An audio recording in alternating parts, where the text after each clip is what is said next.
wala na akong silbi. Ang inihintay ko na lang ang katapusan ko.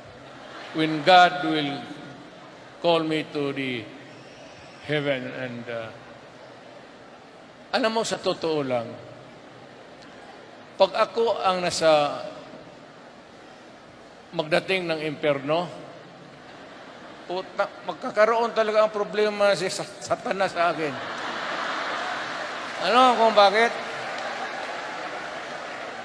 Nasanay ako nag-number 1 mayor, number 1 presidente. Kung pupunta ako sa langit,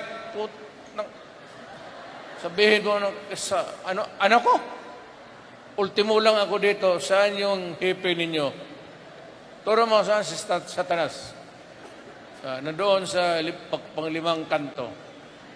Puntahan ko yan, tapos sabi ko, Satanas, putang ina mo, sampalin ko na.